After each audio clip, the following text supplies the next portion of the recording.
But the first important thing about setting boundaries is to know what you want. And that's in your job, your career, your life, your relationships with family, whether you're seeking a girl or a girlfriend or a boyfriend or a wife or a husband.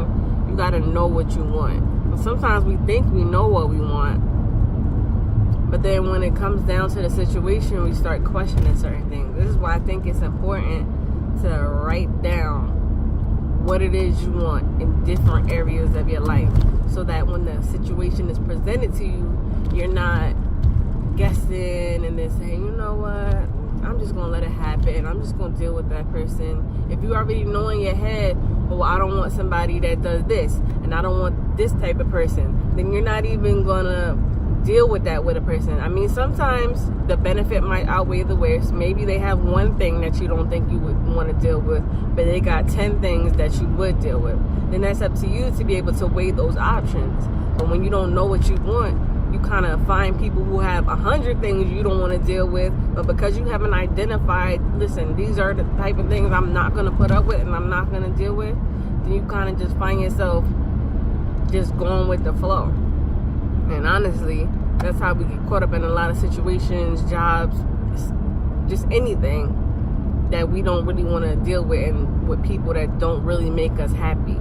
And you know what I'm saying? I was watching a clip from Red Table Talks, and Gabrielle Union was on there, and she said something that really resonated with me. She was like, sometimes we're afraid to say no, and we're afraid to set those boundaries because we have that deeply rooted issue of fear of abandonment and fear of rejection. It's like we're afraid that if we do these things, that person is not going to come back. And that hit home for me because I have found myself in situations wanting to be around family, wanting to be around a dude, like, and it's not even really that I want that dude in particular, but it's like I'm afraid of being alone, and I don't want this person to reject me before I have the chance to reject them. So I'm allowing them to be in my space and to do things that I wouldn't be doing if I would have put logic to the situation. Perfect example. I know we're in the generation of Netflix and chill, and if you make that decision as a conscious person and that's what you want, you know that Netflix and chill entitles somebody to believe that they're going to come over your house, and eventually it's probably going to lead to something. Now, if that's what you want, that's perfectly fine. I'm not judging nobody. But if you in the back of your head is like, I don't really want to have sex with this person, I'm not ready to be intimately involved, but he or she is on your phone like, oh, just let me come over, I just want to see you, we ain't gotta do nothing, da da da da, and you in your head like, damn, we ain't even go on a date yet, I don't even really know this person like that, but you still letting them get in your head. Like, do you really believe if he come over that he's not gonna want to do nothing? Y'all gonna be up under each other, all intimate, all next to each other, and if you don't have that strong enough boundary and that strong enough will, I mean, who's not gonna want to do something? If somebody's constantly pressuring you and start kissing on you and all of that, like, you know it's gonna go down. So before you even set yourself up for that situation, you have the right to say, listen, I'm not ready to Netflix and chill yet. Let's do something outside of my house. Let's go on a date. Let's go to the movies. Let's go out to eat. Let me get to know you better. And then when I feel like it's time that maybe this could actually happen and we could take it to the next level, then you can come over. And if that person says, oh, you whack, or I'm not trying to do nothing with you, da da da da, so why force the issue? If that person was really for you and was really wanting to get to know you and wanted more with you, they're going to be willing to wait for you. They're going to be willing to take the time to say, you know what, I do want this girl. Let me take her out. Let me see what she into. Let me play by her rules and see how it go. Now, if a person is not willing at least to do that much for you, what you think ain't gonna do for you later? If they not willing to put in that little bit of effort, what do you really think? How far do you think they're willing to go or ride or die for you if y'all get into a relationship? Don't be so desperate to have somebody and get caught up in ideas and attachments. Like, sometimes we meet somebody and they talk a little game and you just be thinking like, damn, start envisioning the future, seeing yourselves in a relationship together. You get attached to ideas of what you could be with somebody, ideas of how a relationship could be. Like, you get caught up in the potential instead of actually seeing what's in front of you. Sometimes you gotta see what somebody is giving you. You gotta see how somebody is showing up for you. You have to take the time to actually let that happen.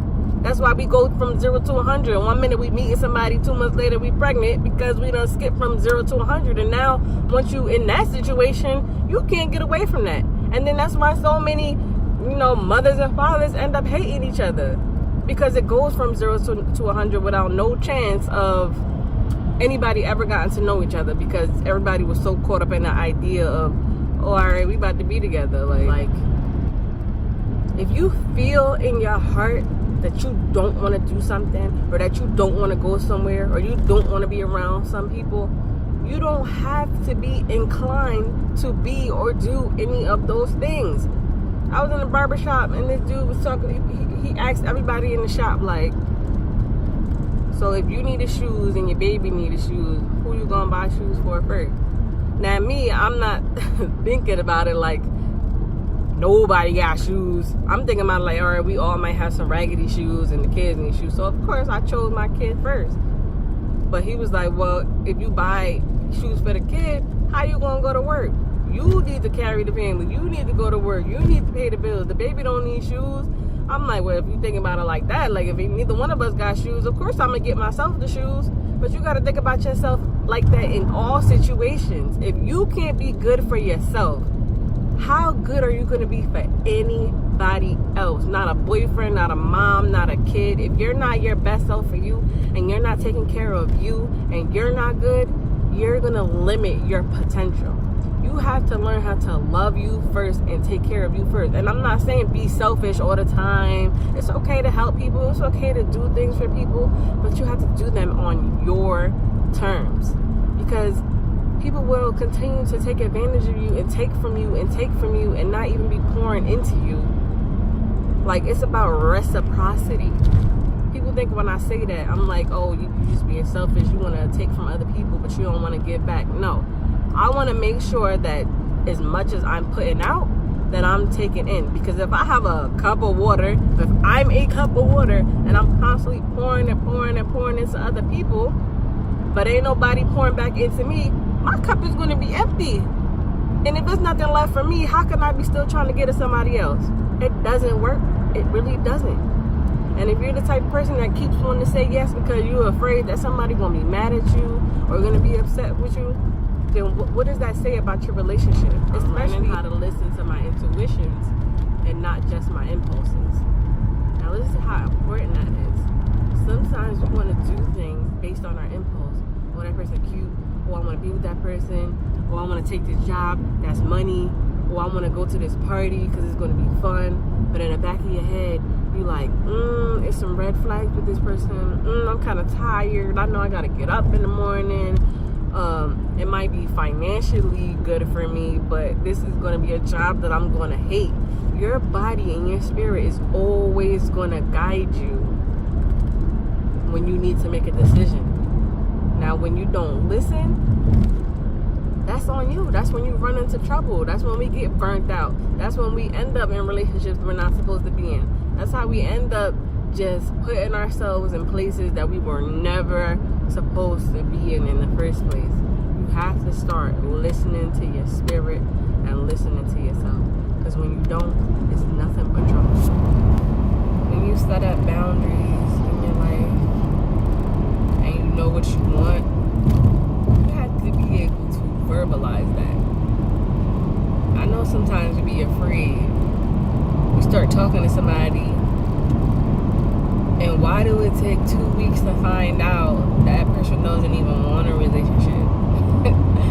Like, it's like 10, you need to write down 10 basic questions that you want to ask somebody before you even start getting deep into talking. That includes, what do you want? Like, what are you looking for? Don't be afraid to tell people what you want. Imagine you thinking you talking to somebody and you like them, and it might be going somewhere. Whole time they just like, oh, I'm just looking for a friend, or I just need somebody to talk to, or I got a girlfriend. Like, you have to ask these questions. Do you have a man? Do you have a girl? What are you looking for? Where do you see things going? Like, people think if I ask these questions, I'm pressuring the person, or they gonna think I'm crazy. Like, I'm not saying go and say how many kids you want when you want to get married. You might want to ask those questions after, you know, a few days, a little while. Like, and you can say, like, listen, I'm not implying anything, I'm not trying to rush anything, but I just want to know where your head at, the things you believe in, the things you don't. Because you might ask that question about marriage, and the person might end up telling you they don't even believe in marriage. And then why even waste your time when you know that's something you want? You got to know what are the things in life that you want, that there's no question, there's no compromising about. So when you hear those things, that one thing that's going to turn you away as necessary, because if you're saying in your head, you know, oh, I think I like this guy, and then he says that one thing that you're not willing to compromise, you can say, you know what, I know that what is for me is for me, and the person that's for me is going to want the same things that I want. There's things that I'm willing to compromise on, and there's things that I'm not. And when there's something that somebody brings up that you're not willing to compromise on, believe them. We have to stop saying to ourselves, oh, they're just saying that now, but maybe after a little while they'll fall in love, they'll do this, and then they'll want to get married, and then they might reconsider wanting to have a kid, then they might want to reconsider their career, maybe I could drive them to their potential. We got to stop creating these stories in our heads before things happen. Like, I believe in seeing people's potential, but we also know that that potential has to be used by that person. You can be a support system, you can be an encourager, but you cannot be a fixer. That's my problem. I try to be a fixer. I see somebody, they tell me their story, I want to help them, I want to push them, and I see the potential and where they could be from my perspective. But if that person is not yet in a place they need to be mentally, and maybe they won't ever be, then I'm going to be caught up in a story that I created for myself, and then afterwards be mad when it doesn't happen. How does that work? It doesn't.